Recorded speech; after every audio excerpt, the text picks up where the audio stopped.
Short bead stair, video number 3, matching colored bead bar quantities with numeral cards, teaching one-to-one correspondence. So right now I'm going to do this presentation with all 9 of the colored bead bars, but typically I would break it up into a few presentations. So for example, just introduce 1 to 5 one day, and then on the next presentation subsequently I would do 6 to 9. But today I'm hoping as grown-ups you can all bear with me and we will do all 9 of the bead bars. To begin with, I would have the child assist me by laying out all of the numeral cards in numerical order from 1 to 9 on the bottom of the rug. And then I would begin. 1. 1. This is 1. This says 1. 1, 2. 2. This is 2. This says 2. 1, 2, 3. 3. This is 3. This says 3. 1, 2, 3, 4. 4. This is 4. This says 4. 1, 2, 3, 4, 5. 5. This is 5. This says 5. 1, 2, 3, 4, 5, 6. 6. This is 6. This says 6. 1, 2, 3, 4, 5, 6, 7. 7. This is 7. This says 7. 1, 2, 3, 4, 5, 6, 7, 8. 8. This is 8. This says 8. 1, 2, 3, 4, 5, 6, 7, 8, 9. 9. This is 9. This says 9. Look, I have matched all the bead bar quantities with the numerals. Now it's your turn to match the bead bars with the numerals. And I would then, or have the child, line up the numeral cards on the bottom of the rug, and then they could replicate what I just did, matching the bead bar quantities to the numerals.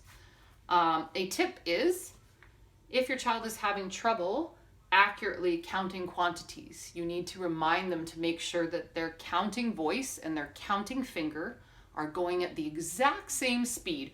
So often I'll gently take their finger to facilitate this and help them to make sure that they only say each numeral as their fingertip touches each of the beads. So 1, 2, 3, 4. So once your child has become comfortable matching the bead bars with the numerals like this, then you can begin to ask them some naming questions to further solidify their understanding of the correlation between the quantities, the colors, and the numerals. So FYI, before I show you that, I'll tell you what the actual colors of the bead bars are, just so we have it 100% straight. I know that the printing didn't quite make them the most vivid of colors. So red, green, 3 is pink, 4 is yellow, 5 is light blue, 6 is purple, 7 is white, 8 is brown, and 9 is dark blue. So there are 2 shades of blue on the short bead stair. 5 is light blue, and 9 is dark blue. So I would ask your child questions like this. What color is 3? They would say pink. What color is 6? Purple. What color is 8? Brown. Very good, brown. So I would do that until they've identified all of the colors by numeral, and then I would flip the script and say, what number is white? They'd say 7. What numeral is green? They could say 2. What numeral is light blue? and they could say 5. So these are a few extensions that I would do with the short bead stair. Also, you can do things like lay out the numerals and have the bead bars mixed up on the rug, and take the bead bars and match them with the numerals.